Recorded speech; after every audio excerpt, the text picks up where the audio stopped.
On April 5th, Medford residents will take to the polls to say yes or no to two separate Medford School District referendum questions. Contrary to past referendums, the April 2016 referendum is not asking for new buildings or structures to be built. Rather, this referendum, if passed, will only provide the funds to fix failing mechanical systems, bring existing facilities up to code, and improve the safety of students. Question 1 is asking the public for $3,205,000 for general maintenance repairs throughout the district, whereas Question 2 is asking for $975,000 to repair the high school swimming pool. Although both questions on the referendum are for repairs, they are not the same. The first question asks for repairs to a variety of areas throughout the district, with the exception of the pool, while the second question only relates to fixing the swimming pool at the high school. The most expensive part of Question 1 asks to replace and update the old HVAC, or heating, ventilation, and air conditioning units throughout the district's school buildings. Medford's Building and Grounds Supervisor, Dave Makowski, explains why these updates are needed. We try to stay between 67 and 70 degrees in a classroom.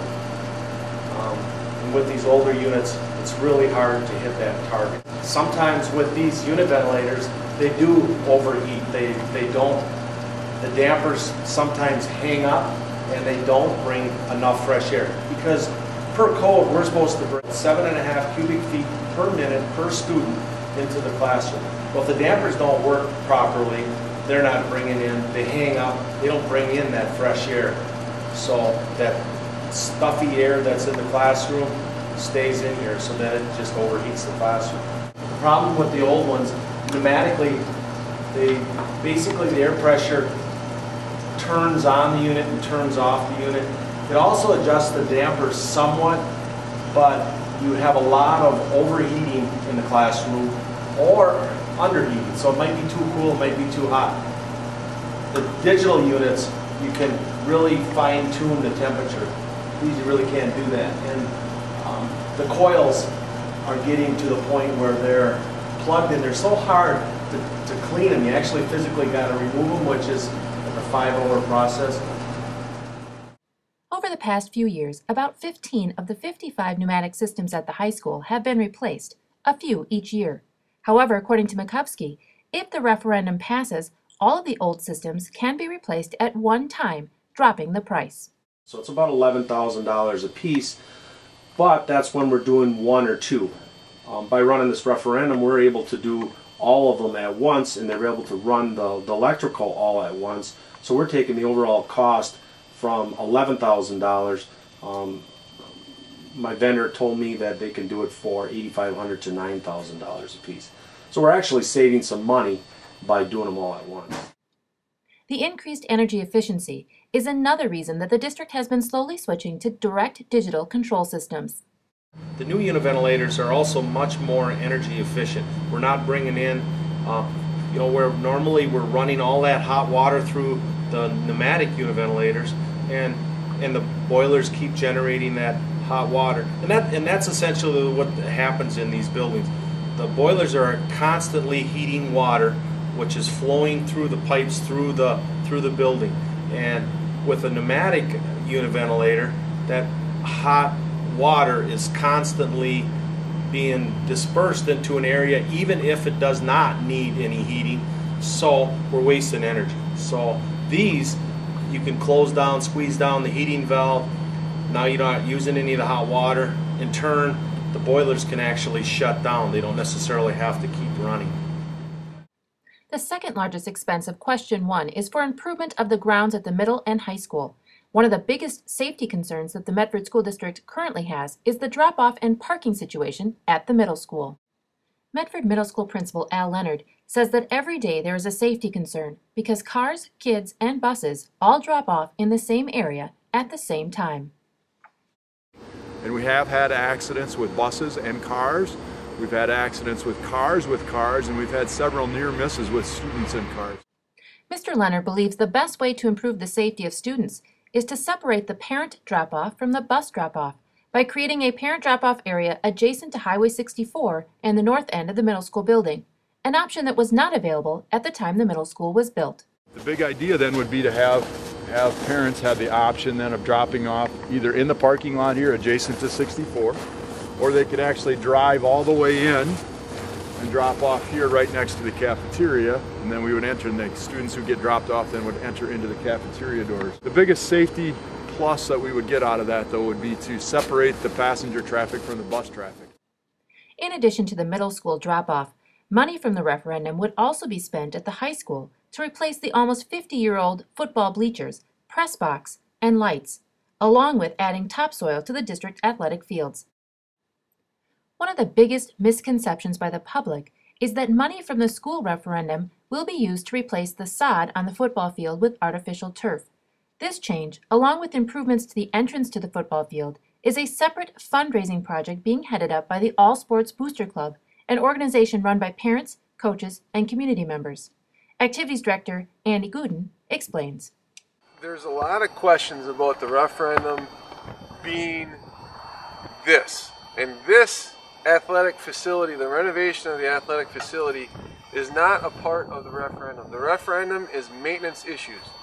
Now, the one thing that the public gets a little confused, or maybe not aren't informed enough, is that there are three things on the referendum that are considered maintenance projects that are also a part of this athletic field renovation project. One of them is what we are standing on right now, and that's the bleachers. These bleachers are the original bleachers that were put in.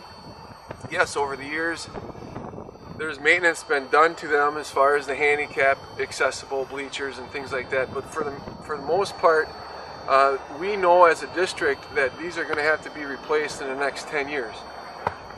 The track is another one that we can't see because it's covered in snow right now, but the track is a maintenance issue that needs to be addressed. It's the top layer of asphalt is peeling off, and it's becoming unsafe for athletes. And then the third one is the lights. These two lights here on the south side of the stadium have been replaced already because about 10 years ago Mother Nature took care of them, and so they needed to be replaced.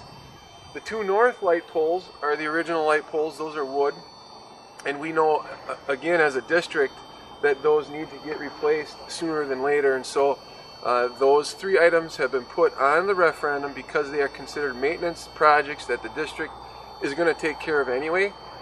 And it just so happens that those three items are also on the athletic field renovation project. Gooden says that although there are some items, like lights and bleachers, that are on both the referendum and the fundraising project, there are items that are not tied to the referendum and are being fundraised for, like the synthetic turf. What's left is the synthetic surface for the field, the widening of the track, the plaza area where we came in, and the concession stand with plumbing. The third largest expense that encompasses question 1 on the referendum has to do with bringing the Medford School District buildings up to code. As time goes on, building codes change due to safety concerns, and one of those concerns is that the generator at the high school and the Stetsonville Elementary are housed inside the building instead of outside the building. The hospital, they were upgrading their equipment, and so they were putting in a larger generator, so they donated this one to the high school in 1966. It was lowered into the basement here in 1967 before they built the upper portion. So this is the generator that we were looking to replace. The generator is actually, yes, it's old. You can't find components for it anymore. It's really hard to even find an oil filter for it. But per code 2, they no longer can be left in the building. They have to be on the outside of the building just because this is running natural gas and it could potentially start a fire. This is an Onan generator, and this is the same model as we have in Stetsonville. Stetsonville's generator is half the size, but it is also inside the building, and we're having some of the same issues with that one, so that generator we will be replacing too in Stetsonville. Another major code issue relates to the ADA, or American Disability Act. Both the Stetsonville and Medford Senior High School do not have ADA-compliant bathrooms. If the referendum passes, both schools would be renovated to include handicap restrooms for students, staff, and the public. Other items that are included in the grounds portion of the first referendum question are safety-related. A new kitchen exhaust hood with a fire suppression system at the high school, a roof replacement for the Red White Theater gymnasium and office at the high school, and a dust collection system for the Tech Ed building at the high school. The second question on the referendum asks the public to fix the swimming pool. Due to the age of the pool and the constant exposure to chlorine, anything that is metal is rusting and needs to be replaced. Mikovsky explains. Both them pipes, the 8-inch that's below the pool, plus the 8-inch that goes around the pool, that the water that runs into the gutters, them would have to be replaced. The main reason we're replacing them is because they're an 8-inch cast iron pipe, and there's probably only 2 inches of opening inside that pipe anymore. It's all corroded up, and the potential for a complete failure is there because cast iron, it could rust through and then it could start leaking underneath the pool. And then there's another line that brings an 8-inch line that brings in the water back from the filtration. We would actually add 2 more of them. Per code, we need to add 2 more. There are other big-ticket items included in the pool referendum question. Replacing the heat recovery ventilation system in the pool, replacing the aging pool blankets that are used to decrease heat loss when the pool is not in use, moving the pool treatment room from below ground to above ground, and sandblasting or fixing the rusted areas in the pool and locker rooms. The cost of these repairs will amount to approximately $975,000 and does not include any extras. We need to keep in mind is that we are not changing the size of our pool. Our pool is a 6-lane pool and it's going to stay a 6-lane pool. And we are not changing, we're not making it a 0 entry either. Should the referendum pass on April 5th, taxpayers would see a slight increase in their property taxes. If only question 1 passes, an owner of a $100,000 home would see about a $19 increase per year or a $1.58 increase per month. If only question 2 passes, an owner of a $100,000 home would see about a $5 increase per year or a 42-cent increase per month. If both questions pass, that same owner would add the 2 together and pay about $24 a year or $2 a month. If you have any questions about the referendum, you can contact Superintendent Pat Sullivan at the Medford District Office. And remember to get out and vote on April 5th, 2016.